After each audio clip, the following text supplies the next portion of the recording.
तो इस कहानी की शुरुआत में हमें सैंग नाम के एक प्रीस्ट को दिखाया जाता है। प्रीस्ट यानी कि एक ऐसा इंसान जो चर्च में लोगों के लिए प्रे करने का काम करता है और साथ ही साथ ये लोगों का कन्फेशन भी सुनते हैं ताकि वो अपने गिल्ट से आजाद हो सकें। चर्च में प्रीस्ट होने के अलावा सैंग किसी हॉस्पिटल में एक वॉलंटियर के तौर पर भी काम करता है, जहां उसका काम होता है बहुत ज्यादा बीमार हुए लोगों के लिए प्रे करना ताकि उनकी बीमारी से लड़ने के लिए लोगों को हिम्मत मिल सके। ऐसे ही आज भी सैंग हॉस्पिटल में एडमिट किसी पेशेंट के लिए प्रे करने को जाता है। फिलहाल इस आदमी की हालत बहुत ज्यादा खराब है और बचने की उम्मीद बहुत ही कम, और इसीलिए अपने सामने सैंग को देखते ही ये सबसे पहले तो काफी कुछ कन्फेस करने लगता है। इसके बाद वो सैंग से कहता है कि मैंने सुना है कि आप बांसुरी काफी अच्छा बजाते हैं और इसीलिए मरने से पहले मेरी ये आखिरी इच्छा है कि आप मेरे लिए एक बार बांसुरी बजाएं। उस पेशेंट की बात सुनकर सैंग तुरंत ही अपनी बांसुरी लेने के लिए चर्च की तरफ जाता है, लेकिन इससे पहले कि वो यहाँ वापस लौटकर उस पेशेंट को अपनी बांसुरी की आवाज सुनवा पाता, उस आदमी की जान जा चुकी थी। सैंग को इस बात का बहुत दुख होता है कि वो किसी मरने वाले की आखिरी इच्छा को भी पूरी नहीं कर पाया, और इसी वजह से आज अपने चर्च में किसी का कन्फेशन सुनते समय उसे बिल्कुल भी अच्छा महसूस नहीं हो रहा था। फिर अगले सीन में सैंग को उस चर्च के अपने किसी सीनियर प्रीस्ट से मिलते हुए दिखाया जाता है। ये सीनियर प्रीस्ट पिछले कुछ सालों से काफी बीमार चल रहे हैं और अब ब्लाइंड हो जाने की वजह से फिलहाल देख भी नहीं सकते।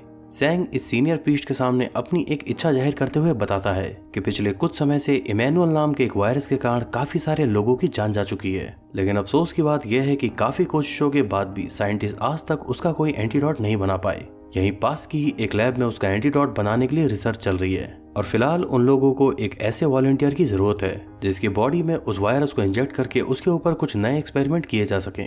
तो सैंग ये चाहता है कि वो खुद एक वॉलंटियर बनकर वहां पर जाए ताकि आने वाले समय में उस वायरस की वजह से और लोगों को जान ना गंवानी पड़े।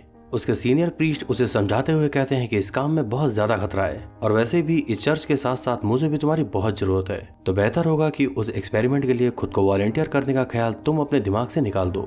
वैसे देखा जाए तो इस पूरी कन्वर्सेशन से हमें एक बात तो समझ आती है, और वो ये कि सैंग सच में एक अच्छा आदमी है और वो सच में ही एक प्रीस्ट होने के नाते लोगों को हील करना चाहता है, और इसीलिए अपने सीनियर प्रीस्ट की बात को नजरअंदाज करते हुए वो अगले ही दिन खुद को वॉलंटियर करने के लिए उस रिसर्च लैब में पहुंच जाता है। वहाँ सबसे पहले तो सैंग से एक फॉर्म भरवाया जाता है जिसमें लिखा था कि वो ये सब कुछ अपनी मर्जी से करने वाला है, और साथ ही साथ उसकी एक वीडियो रिकॉर्डिंग भी की जाती है जिसमें वो इन सारी बातों को दोहराता है। खैर, इसके कुछ घंटों बाद वो समय आता है जब ये साइंटिस्ट सैंग को अपने एक्सपेरिमेंट के लिए इस्तेमाल करने वाले हैं। इसके लिए सैंग की बॉडी में उस पेशेंट का ब्लड डाला जाता है जो कुछ समय पहले उस वायरस से अफेक्ट हुआ था, यानी कि आज और इस पल से ही सैंग की बॉडी के अंदर भी वो वायरस पहुंच चुका है। इस एक्सपेरिमेंट के चलते आने वाले कुछ महीनों तक सैंग को यहीं पर रहना होगा, और सैंग की तरह ही और भी कई सारे वॉलंटियर्स यहाँ पर मौजूद थे जिनको इस लैब ने अपने बाकी के दूसरे तरह के एक्सपेरिमेंट्स के लिए यहाँ पर रखा हुआ था। आने वाले कुछ दिनों तक तो सैंग बिल्कुल ठीक था, लेकिन फिर एक दिन अचानक से ही उसकी तबीयत बिगड़ने लगती है। वो देखता है कि उसके शरीर पर काफी मोटे मोटे छाले पड़ने लगे हैं, जो कहीं ना कहीं इस बात का संकेत था कि उस वायरस ने अपना असर दिखाना शुरू कर दिया है।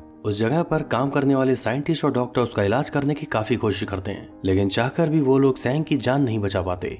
तो कुल मिलाकर उस वायरस की वजह से सैंग भी अब मारा जा चुका था, और इस रिजल्ट को देखकर उस रिसर्च सेंटर में काम करने वाले साइंटिस्ट काफी निराश थे।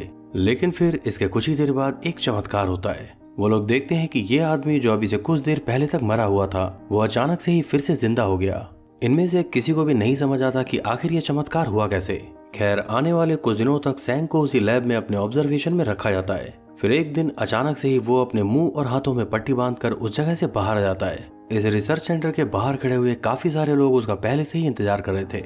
असल में ये बात इस पूरे शहर में फैल चुकी थी कि सैंग एक ऐसा आदमी है जो मरकर जिंदा हुआ है, और इसी वजह से यहाँ के क्रिश्चियन लोग उसे जीसस क्राइस्ट का अवतार समझने लगे हैं। ये सब लोग चाहते हैं कि सैंग उन्हें एक बार छू ले और उनके लिए कुछ प्रेयर कर दे, लेकिन सैंग को समझ नहीं आता कि आखिर ये किस तरह की फालतूगिरी चल रही है। खैर, किसी तरह वो अपने आप को इन लोगों से बचाकर यहाँ से निकल जाता है। इसके बाद वो बच्चों के एक हॉस्पिटल में जाता है जहाँ वो पहले भी जाया करता था। यहाँ बच्चों को खुश करने के लिए वो उन्हें कुछ खास तरह की मैजिक ट्रिक्स दिखाता है। इन बच्चों को भी सैंग के यहाँ होने से काफी खुशी मिलती है, जिससे कहीं ना कहीं सैंग के हीलिंग वाले काम को तो बढ़ावा मिल ही रहा था। यहाँ पर वो अभी उन बच्चों का मनोरंजन कर ही रहा होता है कि तभी अचानक से वहाँ पर एक लेडी आती है जो रोते हुए सैंग से ये रिक्वेस्ट करती है कि वो उसके साथ एक हॉस्पिटल में चले। वो सैंग से कहती है कि मेरे बेटे की हालत बहुत ज्यादा खराब है और मुझे इस बात पर पूरा यकीन है कि तुम उसे बचा सकते हो। दरअसल बाकियों की तरह इस लेडी ने भी ये सुन रखा था कि प्रीस्ट सैंग मरकर जिंदा हुआ है, और इसीलिए वो सोचती है कि इस आदमी के पास कोई जादुई शक्ति है। उसके काफी ज्यादा रिक्वेस्ट करने पर सैंग उस लेडी के साथ उस हॉस्पिटल में चला जाता है। यहाँ पहुंचकर उसे पता चलता है कि उस लेडी का बेटा असल में उसके बचपन का दोस्त है, जिससे वो पिछले काफी सालों से मिला नहीं था। इस आदमी का नाम है निक और फिलहाल इसकी बीमारी काफी क्रिटिकल स्टेज में पहुंच चुकी है। यहाँ पर निक की वाइफ टाइजू भी मौजूद थी, जिसे आज सैंग ने पहली बार देखा है। सैंग निक के लिए पूरे दिल से प्रार्थना करता है ताकि वो जल्द से जल्द ठीक हो सके, और ऐसे ही आने वाले कुछ दिनों तक वो अक्सर इस हॉस्पिटल में आकर निक के लिए प्रार्थना करता है। इत्तेफाक की बात यह है कि इन प्रेयर से निक की तबीयत सच में ठीक होने लगती है और अब धीरे धीरे सैंग और निक में पहले जैसी दोस्ती भी होने लगी थी। निक की तरह उसकी मदर भी अब सैंग को काफी मानने लगी है और इसी वजह से अब सैंग का निक के घर में अक्सर आना जाना लगा रहता है। यहाँ धीरे धीरे अब सैंग निक की वाइफ टाइजू की तरफ अट्रैक्ट होने लगा था, लेकिन क्योंकि वो एक प्रीस्ट है तो बड़ी ही सफाई से अपनी फीलिंग्स को छुपा लेता है। फिर एक रात जब निक के घर पर सैंग के साथ साथ उसके कुछ दूसरे दोस्त भी इकट्ठा होते हैं तो सैंग ये महसूस करता है कि निक अपनी वाइफ की कुछ खास कदर नहीं करता। वो ऐसे ही कुछ बचकाना हरकतें करते हुए उन लोगों के सामने ही अपनी वाइफ को गिरा देता है। यहाँ पर मौजूद कोई भी आदमी टाइजू की मदद नहीं करता, लेकिन फिर भी सैंग उसकी मदद के लिए अपना हाथ आगे बढ़ाता है। यहाँ पर हुए इस पूरे इंसिडेंट को देखकर सैंग ये बात तो समझ जाता है कि निक अपनी वाइफ टाइजू पर काफी ज्यादा अत्याचार करता है। फिर अगले सीन में हम देखते हैं कि सैंग अपने कमरे में बैठा अपने आप को मारते हुए सजा दे रहा था। बात दरअसल ये है कि सैंग एक प्रीस्ट है तो उसे ऐसा लगता है कि निक की वाइफ की तरफ उसका अट्रैक्ट होना एक गुनाह है। वास्तव में तो सैंग ऐसा नहीं करना चाहता, लेकिन फिर भी टाइजू के बारे में सोचने से वो खुद को रोक नहीं पा रहा। तो एक प्रीस्ट होने के नाते वो खुद को इस पाप से बचाना चाहता है और इसीलिए वो अकेले में ही खुद को टॉर्चर कर रहा है। खैर, इसके बाद जब वो वॉशरूम जाता है तो वहाँ पर उसके साथ कुछ और भी अजीबोगरीब तरह की चीजें होने लगती हैं। वो महसूस करता है कि उसके शरीर में कुछ बदलाव हुआ है, जिस वजह से वो अपने आसपास की धीमी से धीमी आवाज भी सुन पा रहा है। वो अपने शरीर में होने वाली छोटी से छोटी हलचल को भी देख पा रहा था और यहाँ तक कि वो अपनी बॉडी में प्रेजेंट बैक्टीरिया को भी महसूस कर रहा है। अचानक से होने वाली इतनी अजीबोगरीब घटना को देखकर वो खुद को संभाल नहीं पाता और तुरंत ही बेहोश होकर वहीं पर गिर पड़ता है। पूरी रात सैंग उसी वॉशरूम के अंदर ही बेहोश पड़ा था, लेकिन फिर अगली सुबह जब सूरज की किरणें उसके शरीर पर पड़ती हैं तो उसकी स्किन जलने लगती है और यहाँ पर हमें समझ आता है कि उस एक्सपेरिमेंट की वजह से सैंग असल में एक वैम्पायर बन चुका है, जिस वजह से अब वो सनलाइट को बर्दाश्त नहीं कर सकता और उसके कांटेक्ट में आते ही उसका शरीर जलने लगेगा। खैर, किसी तरह वो अपनी बॉडी को पट्टियों से कवर करके फिर से हॉस्पिटल में जाता है। यहाँ पर उसे एक पेशेंट के पास ले जाया जाता है जिसके शरीर से काफी ज्यादा खून बह रहा था। अब क्योंकि सैंग एक वैम्पायर बन चुका है तो खून को देखकर वो उसकी तरफ आकर्षित होने लगता है। वो चाहता तो था कि अभी के अभी इस लड़की का खून पीना शुरू कर दे, लेकिन फिर किसी तरह वो अपनी भावनाओं को काबू में रखते हुए उस लड़की के लिए प्रे करता है। इसके बाद अगले सीन में हमें दिखाया जाता है कि सैंग चोरी छुपे उसी हॉस्पिटल के अंदर किसी पेशेंट का खून पी रहा है और यहाँ कमाल की बात तो यह है कि खून पीने के बाद सैंग के शरीर पर जले के जितने भी निशान थे वो अब पूरी तरह से ठीक हो चुके थे। सैंग भी ये सब कुछ देखकर बहुत हैरान था, लेकिन अब धीरे धीरे उसे ये समझ आ चुका है कि असल में उस एक्सपेरिमेंट की वजह से वो एक वैम्पायर बन चुका है और अगर वो चाहता है अपनी बॉडी को पूरी तरह से फिट एंड फाइन रखना तो उसे समय समय पर किसी न किसी का खून पीना ही पड़ेगा। अब क्योंकि सैंग एक वैम्पायर बन चुका है तो वो अपनी पावर्स को टेस्ट भी करना चाहता था और इसीलिए वो उस हॉस्पिटल की खिड़की से नीचे की तरफ छलांग लगा देता है। यहाँ इतनी ज्यादा ऊंचाई से कूदने के बाद वो सीधा एक कार के ऊपर जाकर गिरता है, लेकिन अजीब बात तो ये थी कि उसे जरा भी चोट नहीं लगती। यहीं दूसरी तरफ हमें दिखाया जाता है कि निक की वाइफ टाइजू को नींद में चलने की बीमारी है और फिर ऐसे ही एक दिन वो नींद में चलते हुए अपने घर से बाहर आ जाती है। अब क्योंकि टाइजू इस समय पूरी तरह से कॉन्शियस नहीं थी, इसलिए उसे भी ये बात समझ नहीं आती कि वो किस दिशा में बढ़ी जा रही है। यहीं रास्ते में उसकी मुलाकात सैंग से होती है, जिस वजह से अब उसकी नींद टूट चुकी थी और वो पूरी तरह से कॉन्शियस है। अपने आप को इस हालत में देखकर उसे काफी एम्बेरस फील होता है और वो तुरंत ही वहाँ से भागने की कोशिश करती है। सैंग, जो अब तक उसे काफी पसंद करने लगा था, ये नोटिस करता है कि ये लड़की नंगे पैर है और इसीलिए यहाँ से जाने से पहले वो उसे अपने शूज पहना देता है। इसके बाद सैंग एक बार फिर से अपने उस सीनियर प्रीस्ट से मिलने के लिए जाता है। सैंग उसको उस एक्सपेरिमेंट के बारे में सब कुछ सच बताते हुए उसके सामने ये कन्फेस करता है कि वो अब एक वैम्पायर बन चुका है। यहाँ कुछ ही देर बाद उसके अंदर एक बार फिर से खून पीने की इच्छा जागती है, तो ये सीनियर प्रीस्ट सैंग को अपना खून ऑफर करके उसकी प्यास को बुझाते हैं। इसके बाद हमें पता चलता है कि सैंग पिछले कुछ दिनों से अपने उस दोस्त निक के घर पर ही रहने लगा है। असल में निक के ठीक हो जाने की वजह से उसकी मदर सैंग को काफी मानने लगी है और अब धीरे धीरे निक की वाइफ भी सैंग की तरफ अट्रैक्ट होने लगी थी। सैंग को तो वैसे भी टाइजू काफी पहले से पसंद है और क्योंकि अब उसकी तरफ से भी सैंग को ग्रीन सिग्नल मिलने लगा था, तो जाहिर है कि इस घर के अंदर इन दोनों का प्रोग्राम सेट होते हुए ज्यादा देर नहीं लगने वाली। एक दिन रात के समय अचानक ही टाइजू सैंग के कमरे में घुस जाती है। यहाँ शुरू में तो सैंग थोड़ा बहुत हेजिटेट होता है, लेकिन फिर आखिरकार ये दोनों एक दूसरे के साथ इंटीमेट हो ही जाते हैं। फिर आने वाले कुछ दिनों तक इस घर के अंदर ऐसे ही छुपन छुपाई चलती रहती है। लेकिन फिर एक दिन सैंग को ये रियलाइज होता है कि प्रीस्ट होने के नाते वो ये गलत कर रहा है, और इसीलिए वो अगले ही दिन अपने दोस्त से कहता है कि उसे यहाँ से जाना होगा, क्योंकि वो उस मिशनरी हॉस्पिटल में ही रुककर मरीजों की सेवा करना चाहता है। इसके बाद सैंग तो यहाँ से चला जाता है, लेकिन उसके जाने की वजह से निक की वाइफ टाइजू की बेचैनी बढ़ती जा रही थी। फिर एक दिन वो अपनी मदर इन लॉ से कहती है कि वो भी हॉस्पिटल जाकर मरीजों की सेवा करना चाहती है। निक की मदर को लगता है कि ये तो एक नेक काम है, और इसीलिए वो बिना ज्यादा दिमाग चलाए तुरंत ही उसे वहां जाने की इजाजत दे देती है। इसके बाद जब टाइजू उस हॉस्पिटल में पहुंचती है तो पहले तो सैंग उसे देखकर थोड़ा हैरान होता है, लेकिन वो भी अभी ये बात समझ चुका था कि टाइजू भी उसे काफी चाहने लगी है। इसके बाद एक सही मौका देखकर ये दोनों वहां पर एक बार फिर से इंटीमेट होते हैं, और इसी दौरान सैंग के अंदर का वैम्पायर एक बार फिर से जागने लगता है। वो तो इसी दौरान टाइजू का थोड़ा सा खून पीना चाहता था, लेकिन उसके इन इरादों को भांपते ही टाइजू उसे अपने आप से दूर कर देती है। उसकी इस हरकत को देखकर टाइजू थोड़ा डर गई थी, और इसीलिए आखिरकार सैंग उसे उस एक्सपेरिमेंट की सच्चाई के बारे में बता देता है कि किस तरह उस अजीबोगरीब एक्सपेरिमेंट के बाद वो एक वैम्पायर बन चुका है। शुरू में तो टाइजू उसकी इस बात को थोड़ा हल्के में ले रही थी, लेकिन फिर इसके बाद जब सैंग उसे वहां मौजूद एक पेशेंट का खून पीकर दिखाता है तो वो इस वैम्पायर वाली बात को मान तो लेती है, लेकिन बहुत ज्यादा डर भी जाती है। वो डरते हुए सैंग से दूर भागने लगती है, लेकिन फिर किसी तरह उसे काबू में करके सैंग उसे समझाता है कि भले ही उस एक्सपेरिमेंट की वजह से मैं आधा वैम्पायर बन चुका हूँ, लेकिन अभी भी मैं मानव जाति को कोई नुकसान नहीं पहुंचाता। मैंने आज तक कभी भी खून पीने के लिए किसी इंसान को चोट नहीं पहुंचाई, बल्कि मैं तो इस हॉस्पिटल के अंदर आए हुए मरीजों का ही थोड़ा सा खून पीकर अपनी प्यास बुझा लेता हूँ।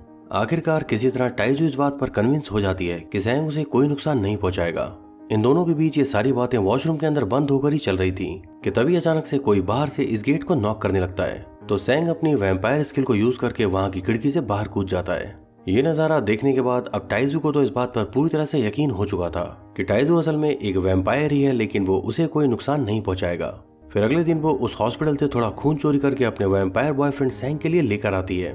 उस खून को पीते ही सैंग का एनर्जी लेवल अचानक से ही काफी बढ़ जाता है, और फिर वो टाइजू को अपनी बाहों में भरकर एक बिल्डिंग से दूसरी बिल्डिंग की काफी लंबी लंबी छलांगे लगाता है।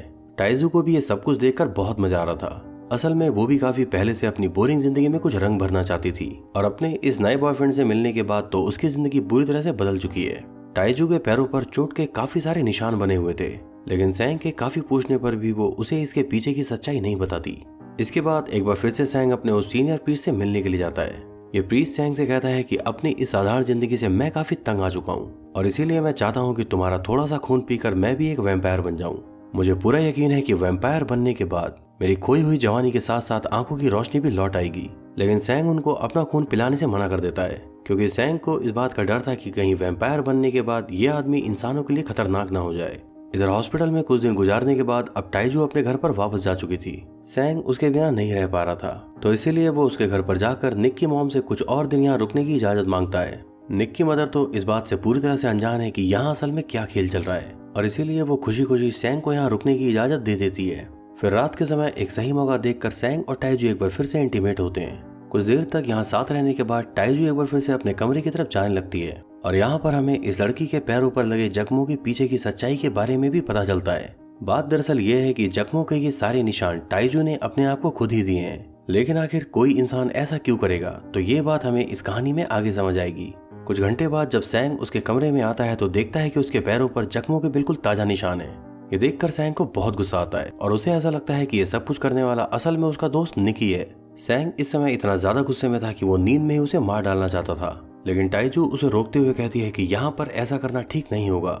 इसके बाद जब अगले दिन ये तीनों रात के समय किसी झील में फिशिंग करने के लिए जाते हैं तो यहाँ सैंग की आंखों में गुस्सा साफ नजर आ रहा था। वो टाइजू के प्यार में इतना ज्यादा अंधा हो चुका था कि उसके सोचने समझने की शक्ति अब खत्म हो चुकी है, और इसीलिए वो अपने दोस्त निक को उस झील के पानी में डुबा के मार देता है, और साथ ही वो अपनी वैम्पायर पावर से उस नाव को भी पलट देता है ताकि बाकी लोगों को लगे कि ये सब कुछ एक हादसा था। फिर कुछ ही घंटों बाद यहाँ पर पुलिस वालों के साथ साथ लोकल के लोगों की भी भीड़ लग जाती है। इन लोगों को लगता है कि नाव पलटने की वजह से ये तीनों ही पानी में डूबने लगे थे। अब क्योंकि प्रीस्ट सैंग उन दोनों में से सिर्फ एक ही इंसान को बचा सकता था, तो एक औरत होने की वजह से उसने अपने दोस्त के बजाय उसकी वाइफ को बचाना जरूरी समझा। इतना बड़ा कांड करने के बाद भी सैंग लोगों की नजर में एक बार फिर से मसीहा बन चुका था। इधर निक की मदर को जब ये खबर मिलती है तो उसकी तबीयत बहुत ज्यादा खराब हो जाती है और उसे तुरंत ही हॉस्पिटलाइज कराया जाता है। इसके बाद सैंग एक बार फिर से अपने उस सीनियर प्रीस्ट के पास जाकर अपने गुनाहों को कबूल करता है। सैंग ने पिछले कुछ दिनों से किसी भी इंसान का खून नहीं पिया था, और इसी वजह से इनकी बातचीत के दौरान ही सैंग की स्किन एक बार फिर से खराब होने लगती है, जिसका मतलब ये था कि सैंग को जल्द से जल्द किसी का खून पीकर अपनी पावर्स को फिर से बढ़ाना होगा और इसके लिए वो अपने उस सीनियर प्रीस्ट को मारकर उसका ही खून पी जाता है। तो अब तक तो ये बात साफ हो चुकी है कि सैंग अब कोई भला इंसान नहीं रहा और अपने फायदे के लिए उसने इंसानों को मारना शुरू कर दिया है। इसके बाद जब सैंग अपने दोस्त निक की मदर को दिलासा देने के लिए उसके घर पर जाता है तो उसे यह महसूस होता है कि अब इस औरत को उसके ऊपर शक होने लगा है। निक की मदर को उस हादसे का बहुत गहरा सदमा लगा है और इसीलिए वो सैंग के सामने चिल्लाते हुए उसे इसका जिम्मेदार ठहराने लगती है। अचानक से उनकी तबीयत और भी ज्यादा खराब हो जाती है और कुछ ही घंटों के अंदर उनकी बॉडी पूरी तरह से पैरालाइज हो चुकी थी। यानी कि निक की मॉम अब देख सुन और समझ तो सकती है, लेकिन इस बीमारी की वजह से वो किसी से भी कोई बात नहीं कर सकती। इसके बाद आने वाले कुछ दिनों तक सैंग और टाइजू का मिलना जुलना बंद रहता है, लेकिन फिर एक दिन इस हॉस्पिटल के रास्ते में इन दोनों की मुलाकात एक बार फिर से हो जाती है। टाइजू उसे अपने साथ लेकर उस हॉस्पिटल में आ जाती है जहाँ निक की मॉम पहले से ही एडमिट थी। इन दोनों के अंदर अब ना तो कोई शर्म बची थी और ना ही कोई डर, इसीलिए ये दोनों निक की मदर के सामने ही अपना रोमांस चालू रखते हैं। ये सब कुछ देखने के बाद अब निक की मदर तो ये बात समझ चुकी है कि इन दोनों ने मिलकर ही उसके बेटे को मारा है, लेकिन फिलहाल इस बीमारी की वजह से वो ना तो खुद कुछ कर सकती है और ना ही ये बात किसी को बता सकती है। टाइजू ने आज की रात बहुत ज्यादा शराब पी रखी थी और इसीलिए वो नशे की हालत में सैंग को ये बात बता देती है कि उसके हस्बैंड निक ने उसके ऊपर कभी कोई अत्याचार नहीं किया, बल्कि उसके पैरों पर लगे घाव के ये सारे निशान उसने खुद अपने हाथों से बनाए हैं। ये सब कुछ जानने के बाद सैंग को बहुत ज्यादा दुख होता है और अब कहीं जाकर उसे ये एहसास होने लगा था कि उससे बहुत बड़ी गलती हो गई। इस चालाक औरत ने अपने पति से छुटकारा पाने के लिए सैंग का इस्तेमाल किया है और इसी बात का गिल्ट अब उसके अंदर बैठने लगा था। वो गुस्से में टाइजू के साथ बहुत ज्यादा मारपीट करता है और एंड में उसका गला दबा के उसने तो लगभग उसे जान से मार ही दिया था। लेकिन इससे पहले कि टाइजू की जान निकल पाती, सैंग उसे अपना थोड़ा सा वैम्पायर वाला खून पिलाकर फिर से जिंदा कर देता है। इस खून को पीते ही अब टाइजू भी एक वैम्पायर बन चुकी थी और सैंग की तरह उसमें भी काफी ज्यादा पावर आ चुकी है, लेकिन अपने शरीर में हुए इस नए से बदलाव को वो बर्दाश्त नहीं कर पाती और फिर बाहर जाकर राह चलते बेगुनाह लोगों का खून पीने लगती है। यही वजह थी कि सैंग अपना वैम्पायर वाला खून किसी को पिलाना नहीं चाहता था। वो टाइजू के पास जाकर उसे समझाने की काफी कोशिश करता है कि तुम्हें खून पीने के लिए बेगुनाह लोगों की जान नहीं लेनी चाहिए, लेकिन टाइजू जो कि एक नई वैम्पायर बनी है उसे इन सब में बहुत ज्यादा मजा आ रहा था। सैंग के काफी समझाने पर भी वो उसकी बात नहीं मानती और फिर इन दोनों के बीच जोरदार झगड़ा चालू हो जाता है। अब क्योंकि फिलहाल ये दोनों ही वैम्पायर हैं तो इन दोनों के बीच का मुकाबला लगभग बराबरी का था और इन दोनों में से कोई भी एक दूसरे पर काबू नहीं पा पाता। इसके कुछ दिन बाद निक के सारे दोस्त एक बार फिर से उसके घर पर इकट्ठा होते हैं। यहाँ सैंग और टाइजू को इस बात का जरा भी अंदाजा नहीं था कि निक की मदर की तबीयत अब इतनी तो ठीक हो चुकी है कि वो अपनी आंखों और उंगलियों से हल्के फुल्के इशारे तो कर ही सकती है। इसी बीच चल रहे एक गेम के दौरान वो वहाँ मौजूद लोगों को इशारा करके बता देती है कि उसके बेटे निक को इन दोनों लोगों ने ही मिलके मारा है और उन लोगों को भी निक की मदर की ये बात अच्छे से समझ आ चुकी थी कि सारा सीन चलते समय वहाँ काफी ज्यादा पैनिक क्रिएट हो चुका था और सैंग और टाइजू इस बात को समझ चुके थे कि अगर इन लोगों में से कोई भी जिंदा वापस गया तो इन दोनों प्रेमियों को जेल जाने से कोई नहीं बचा सकता। सैंग अभी यहाँ पर सोच ही रहा था कि उसे क्या करना चाहिए कि अचानक से ही टाइजू उन सारे लोगों को एक एक करके मारने लगती है। पहले तो सैंग उसे रोकने की कोशिश करता है, लेकिन वो भी ये बात समझ चुका था कि शायद यही करना सही होगा। फिर कुछ ही देर में ये दोनों निक की मदर को छोड़कर वहाँ मौजूद सारे लोगों को मार देते हैं। वैसे टाइजू को तो इन सब में काफी मजा आ रहा था, लेकिन अब आखिरकार सैंग को ये रियलाइज होने लगा था कि उस एक्सपेरिमेंट की वजह से वो पूरी तरह से एक वहशी इंसान बन चुका है और साथ ही साथ उसने टाइजू को भी बिल्कुल अपने जैसा ही बना दिया। खैर उसे अभी ये बात समझ आने लगती है कि आखिर निक की मदर के ऊपर क्या बीत रही होगी और इसीलिए अब वो चाहता था कि इस बूढ़ी औरत के साथ इंसाफ किया जाए। फिर वो टाइजू और निक की मदर को अपनी कार में बैठाता है और फिर पूरी रात ड्राइव करते हुए वो एक ऐसी जगह पर पहुंचता है जहां आसपास कहीं भी छुपने की कोई भी जगह नहीं थी। टाइजू को भी अब सैंग के प्लान के बारे में समझ आ चुका था और इसीलिए वो खुद को बचाने के लिए उस कार की डिग्गी में जाकर छुप जाती है, लेकिन सैंग उसके गेट को तोड़कर टाइजू की इस कोशिश को भी फेल कर देता है। निक की मॉम को भी अब ये बात समझ आ चुकी थी कि ये दोनों असल में एक तरह के वैम्पायर हैं और इसीलिए इन दोनों की तरह ही वो भी सुबह होने का इंतजार कर रही थी। कुछ घंटों बाद जब सुबह होती है और जैसे ही सूरज की किरणें इन दोनों के ऊपर पड़ने लगती हैं तो देखते ही देखते इन दोनों का शरीर बहुत बुरी तरह से जलने लगता है।